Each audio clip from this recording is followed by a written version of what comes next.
Hey guys, welcome back to Tech News Day. So it's no big secret that the tech world is not only disproportionately male, but also that gender discrimination and sexual harassment, not so uncommon, sometimes goes unpunished.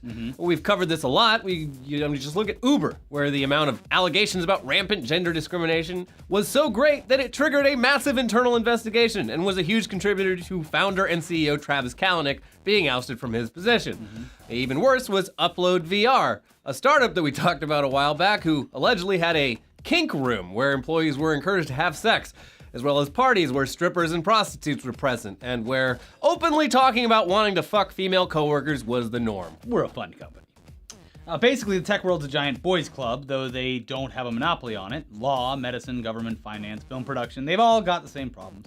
Women fight an uphill battle for respect, and then when companies decide, hey, we should try to hire a more diverse workforce, there's backlash ranging from why not just hire the person best for the job to women are inherently worse at this career because of biology, which brings us to this past weekend's news and controversy surrounding a memo written by a Google engineer that went viral within the company and then publicly, and in the end got him fired. So let's start with the memo. It's long. It's really not worth reading verbatim, but Gizmodo got its hands on it. We've provided a link to it down in the description if you want to read it. And it's not, as some might assume, some sort of misogynistic rant. It's actually more of an essay. Basically, the author's thesis is that men and women are inherently different, and therefore striving for absolute equality is foolish and counterproductive. He provides sources for a lot of his points, which are that women generally have a stronger interest in people rather than things. Women are generally less assertive about things like salary negotiations. Women generally have a lower stress tolerance, and that women generally favor work-life balance over job success. He further argues that while gender inequality is a real problem, Google's approach to tackling that problem through programs, mentoring, and classes exclusive to women is essentially reverse discrimination. The whole thing is well-written, well-sourced, and not inflammatory. It also kind of totally misses the point. It also kind of proves exactly why policies that encourage more women to enter fields like tech are needed. Basically, if you change the title of the essay from Google's ideological echo chamber to here's all the reasons why I don't hire women, you'd barely have to change a thing about the essay itself. Yeah, despite all the scientific sources, the essay is built on pretty faulty logic. It's the same kind of logic behind a lot of prejudices. Women generally are this way, men generally are this other way. Generally being the key word. It's easy to look at statistics like that and conclude that women are cooperative, men are competitive, women are social, men are analytical, women want families, men want careers, but that's just fucking stupid. Yes. Because if you've ever actually interacted with women in real life, you've probably met a few who were competitive, career-focused, and drawn to math and science. And a guy like me who just wants a family. Yeah. I just want to stay at home and raise my son or daughter. His damn career-driven girlfriend won't give him a baby because she wants to succeed. God. Yeah, just because men are more inclined to certain things doesn't mean that there aren't also a ton of women who are also inclined to those things. The essay also spends so much time talking about evolutionary biology that it completely leaves out the more immediate and current day reasons why there aren't a lot of women in tech. And it comes down to circular logic and, actual gender discrimination. Basically, this line of thinking. There aren't a lot of women in the tech world, therefore women aren't good at tech. That kind of thinking is really self-fulfilling. Now, first off, young women are going to be way less inclined to major in computer science or engineering, where they're going to stick out like a sore thumb and have to deal with constant, unpleasant interactions with socially awkward dudes. Then, assuming she toughs it out and enters the tech workforce, is it that shocking that she might not do as well in a male-dominated field when her judgment and skill is often being questioned way more often than her male colleagues? Google, by the way, still 80% men, 20% women. It's a huge problem. Yeah. Again, this is not limited to women or even the tech world. 60 years ago, pretty much any high-paying industry was almost entirely white men. Things have improved a lot since then, but it's still really hard to shake the 10,000-year-old mental image of what a worker or a breadwinner or a business person looks like. So then a company like Google sees actual data and research on this kind of self-fulfilling chicken and egg subconscious prejudice, and they decide to institute policies that bring in more women and try to normalize a more diverse workforce. And of course, the response from guys like the one who wrote that memo is that these women are only being hired to fill a quota, which probably just feels great if you're a woman working at Google. Oh yeah, this person Real happy to be working here. Oh, great. Yeah. It's also ridiculous to accuse Google of pushing for more diversity because of progressive liberal bias, as the article does, when just this past April, the U.S. Department of Labor revealed it was officially investigating Google for having an extreme wage gap between men and women. In court, a DOJ official said, "We found systemic compensation disparities against women pretty much across the entire workforce." And another DOJ official told The Guardian at the time, "The investigation is not complete, but at this point the department has received compelling evidence of very significant discrimination against women in the most common positions at Google headquarters. The government's analysis at this point indicates that discrimination against women in Google is quite extreme, even in this industry." But look at all the money they're saving, right? So hey, maybe Google isn't just virtue signaling here. Maybe they're actually desperately trying to avoid a massive federal government lawsuit.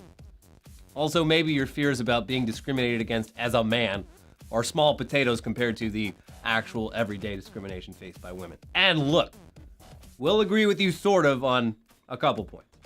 Striving for 50-50 diversity in tech right now is pretty much unattainable, simply due to the low number of women job applicants compared to men. It's going to take at least a generation of women getting interested in this, studying for it, applying for jobs, to get to anything close to 50-50. Even back when I was growing up, it wasn't a field that seemed open and encouraging for young women to strive towards. Yeah. So you can't just flip a switch and be like, there you go. It takes a generation of education. It's going to take a while. Yes.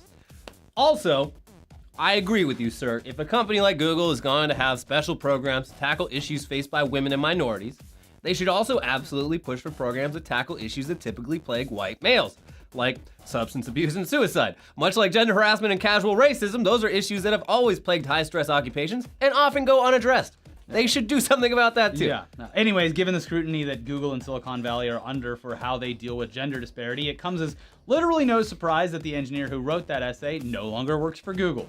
First, on Saturday night came an internal memo from Google's VP of Diversity, Integrity, and Governance, Danielle Brown, who wrote that the now viral memo, quote, advanced incorrect assumptions about gender, and that while alternative views and opinions are welcome, that discourse needs to work alongside the principles of equal employment found in our code of conduct policies and anti-discrimination laws. It took until Tuesday for an official statement from Google CEO Sundar Pichai. He was on vacation and cut it short for this. Sorry, buddy. He wrote, "First, let me say that we strongly support the right of Googlers to express themselves." Ugh, Googlers. And much, Yeah, I'm a Googler. And much of what was in that memo is fair to debate, regardless of whether a vast majority of Googlers disagree with it. However, portions of the memo violate our code of conduct and cross the line by advancing harmful gender stereotypes in our workplace. Our job is to build great products for users that make a difference in their lives.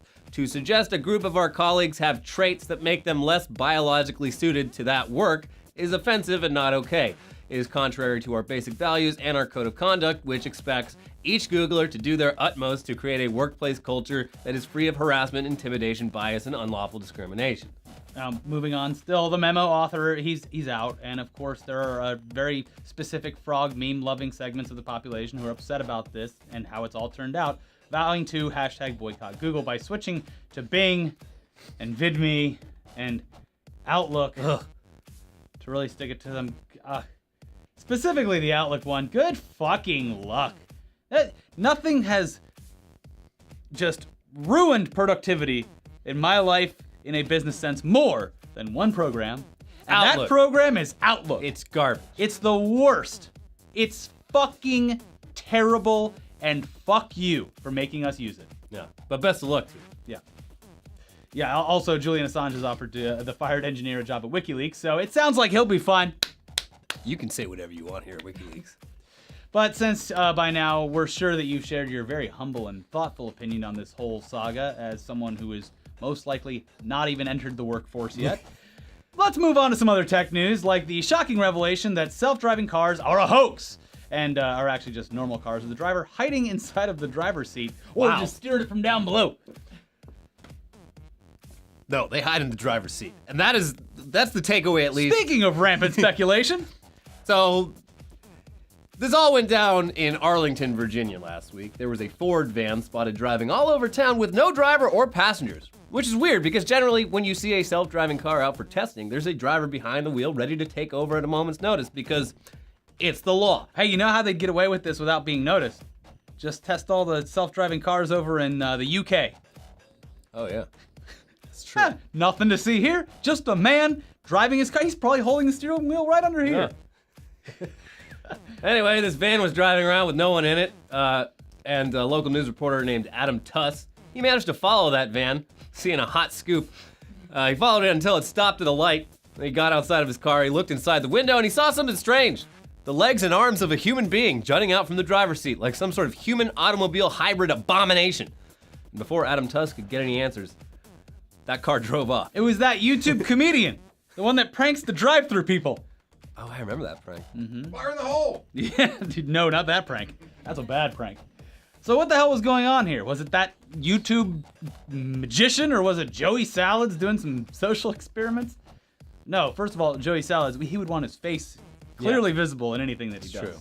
Brand awareness. But this actually was the traditional definition of a social experiment before YouTubers went and ruined the whole thing. In June, the state of Virginia approved autonomous car testing on its roads, and local university Virginia Tech got in on the action with their own autonomous car studies, including this one, which was meant to study the way people would react to self-driving cars. As a driver, also as a pedestrian, we look at the drivers of vehicles to get a read on what they're doing, whether it's safe to cross, do they notice me as I'm standing here about to... Gotta get eye contact. Are they gonna take a left turn while I'm trying to go straight? Yeah. What's going on? Anyways, Virginia Tech was testing how people would react looking at the driver's seat and seeing nothing. In apparently a way that's, I would assume, pretty dangerous. Yeah. I mean, they apparently he had like black mesh over his face, but was like, I could see totally fine. I don't know. I don't know. Anyway, the point of the study is to see what kinds of external signals autonomous cars are going to need on the outside to communicate with pedestrians and other drivers. This isn't even the first such study. Back in 2015, Stanford University did basically the same thing in Northern California as well as in Mexico and the Netherlands. Part of that study, which was called Ghost Driver. That man's head is on fire! Oh my God! How do people react to a car? They think it's a fucking ghost. Yeah, it's a ghost with his head aflame. They pull out their rifle and they fire a silver bullet right at it. Yeah. But yeah, part of that study was to gauge pedestrians' reactions to an unmanned car that didn't seem to be working properly, stopping in the middle of crosswalks and like... Turns out some of the unwitting subjects had enough faith to cross in front of the car, but some saw the empty car and immediately said, no, fuck that, and then they crossed the street behind the car, which I do for normal cars anyway. I do that all the time. If there's ever a car pulling out of a driveway, anywhere out of a business or anything, walk behind it, they're never looking. Yeah, they're always like, gotta find the song, gotta pull up my GPS. Also, old people need to stop driving. Yeah, sorry. Get them out of there. Yeah. Anyway, since this current Virginia Tech study is still ongoing, they're not commenting on it. We'll have to wait a bit to see their specific results. I'm gonna love to see the part in the official study that says, at one point, a local news reporter started chasing us and rapping on our window. Yeah. I see you. Hey, the guy was like, no, hey. you don't. He's like, come on, dude, I'm with the news. It became a meme. No, I don't even know what you're talking about. I'm just a seat. Yeah. If I don't move, you can't see me. It's like news reporters, they're basically like Tyrannosaurus Rex. Yeah. News reporters cannot see things that don't move. Yeah. Their vision is based on movement. It's true. Whether the story's moving or not. Yeah. Anyways, another surprising, confusing news. Remember that big WannaCry ransomware that hit an insane amount of Windows computers all over the world back in May, and how a big step towards solving it was figured out by an anonymous online cybersecurity blogger named MalwareTech? Well, MalwareTech, real name Marcus Hutchins, was arrested by the FBI last Wednesday at an airport in Las Vegas after attending the hacking convention DEF CON over allegations that he'd created a banking malware called Kronos. So Hutchins, age 23, was released on bail on Monday, and he is accused, along with an unnamed other person, of running a side business selling malware on dark web markets like Alphabay. The FBI says that while in custody without an attorney present, Hutchins admitted to having created some malware code, though that's kind of part of his job as a cybersecurity expert. He writes a lot of malware for research purposes. Anyway, he's currently in Wisconsin awaiting trial. That's where the indictment was served, and he faces 40 years in prison if convicted. In the meantime, the cybersecurity community has rallied behind him, raising money for his legal defense and, in several cases, refusing to continue providing cybersecurity intel to law enforcement until this is all sorted out. They picked a fight with the wrong beast. Yeah. Yeah. So, yeah, that's sure to be an interesting legal saga moving forward, especially since most of the details of the federal indictment are still classified. But speaking of the courts, it's time to bring in Phil Arrigo to tell us about a different court saga that recently ended. And so who did win the NBA Finals this year, Phil? Let me bing it. Hold on a second. Let me just That's bing. on my Outlook when you figure it out. Let me bing that for you guys. Yeah. So, all right, there's a bunch of ways you can successfully deal with internet trolls, and unfortunately, the most effective way is usually the least fun. You ignore them, and they go away. But patent trolls are a whole nother story because you can't ignore them. In case you didn't know, patent trolls are people that buy patents or rights to something and then go around suing everybody that borderline touches the fringe of what they own so they could potentially get a bunch of money. They don't actually go after people that are using their technology illegally. They use the legal system to extort settlements out of people because most of the time, settling out of court for a fraction of what the lawsuit is for is way less than legal fees that you people would spend to prove their innocence. So let's say a patent troll sues you for like $8 million, right? Easy $8 million. They'll accept a settlement of like 50 grand to avoid going to court. And since your court fees would maybe be like $250,000 to prove your innocence, you're like, 50's way less than $250. I'll take that. I learned about this on Silicon Valley. Meow, let me bing it. Hold on a second. So, luckily, score one for the good guys because Personal Audio LLC, yes, the name of this bamboozle machine is Personal Audio LLC. They got shut down in court. What was Personal Audio LLC? If you're playing bingo, you need 2 more of those. What was this, these jamokes? What did their patents supposedly do? All right, alleged jamokes. You know what, fuck them. They're actual jamokes. These jamokes sued Apple, Adam Carolla, and tons of other people who are involved in podcasting in some way, one way or another. So, out the gate, the math, it doesn't check out. They have 5 patents in their Swiss Army knife of trolling they whip out in the courtroom, and one of the patents issued was in 2012, yes. But podcasting's been around since like 2001, but the patent was issued 11 years later, and that's what they're using to extort money from podcasters, just poke them. So, in Adam Carolla's case, he's like, fuck that, and raised like $500,000 to defend himself in court. And you know how bad he beat these patent trolls? He didn't. He had to settle out of court, because even if you're, a celebrity and you have a bunch of money, they're still gonna find a way. And that's how patent trolls work. They're like vampires who slowly drain your blood after they challenge you to a fight, except it's money, not blood, and it's a legal battle, not a fist fight. But I imagine Carolla could probably beat him in a fist fight. So anyway, the EFF, who describe themselves on their site as the leading nonprofit defending digital privacy, free speech, and innovation, well, they earned that description when they went to the patent office and got this bullshit patent invalidated. Then the Federal Circuit, yeah, you're like, who? The Federal fucking Circuit, they upheld the Patents Office decision to invalidate this bogus podcasting patent. So cool, the good guys won one. But if you dig into what the patent was actually for, it covers news distributed via tape. Yes, tape, like the kind you put in your Walkman and tell me, like, I'm really happy it's 1989. And then Apple got dinged by these people for having downloadable playlists.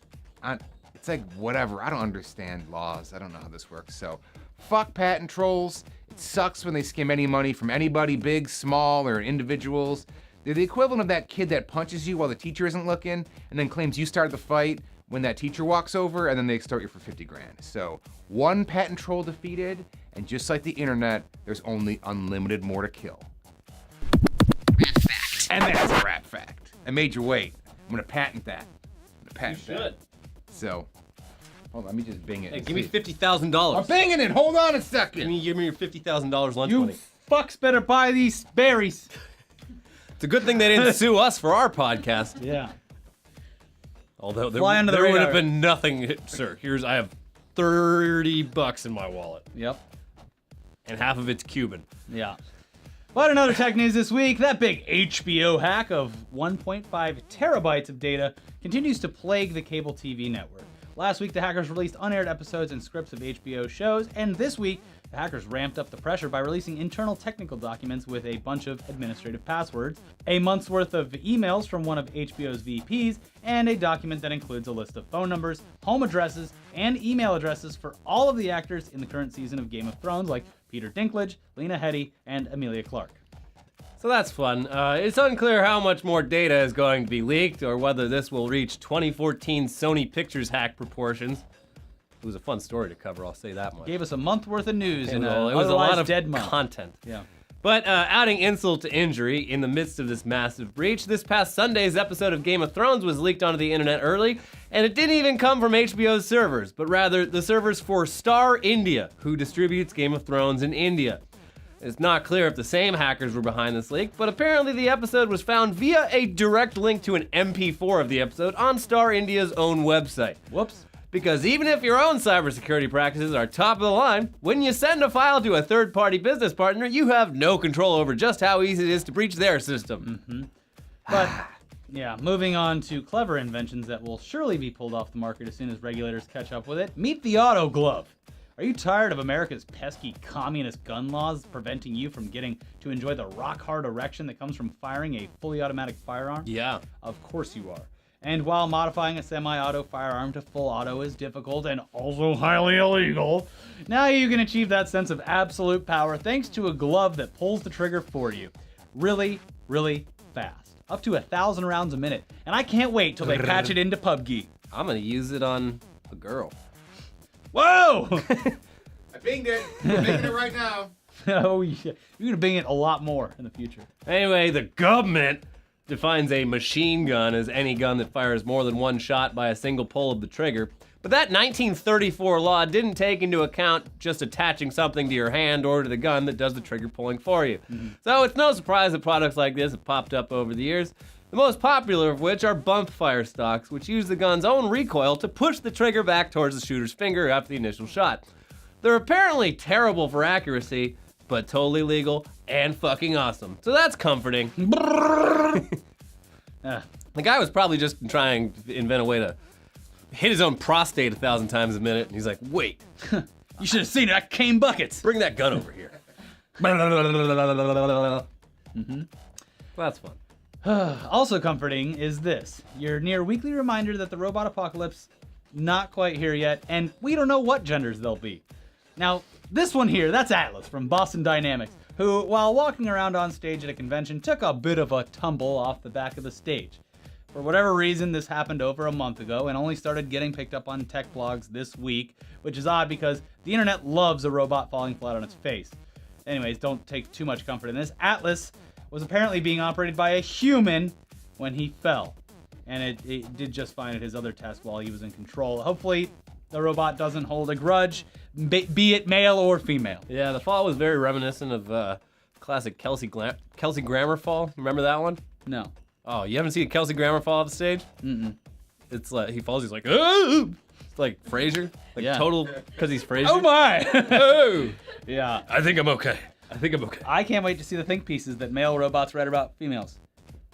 Case in point, this female robot fell off the stage during its initial presentation. Yeah. There you go. And I have provided citations. Anyway, that's it for Tech News Day. Check out our most recent podcast about movies that fucked us up as little kids. And we did a bunch of Netflix news this week. Netflix news. Netflix, they're $20 billion in debt, but that's not stopping them from trying to take over the world. Doesn't stop me, shouldn't stop them. Yeah, Bye. check it out.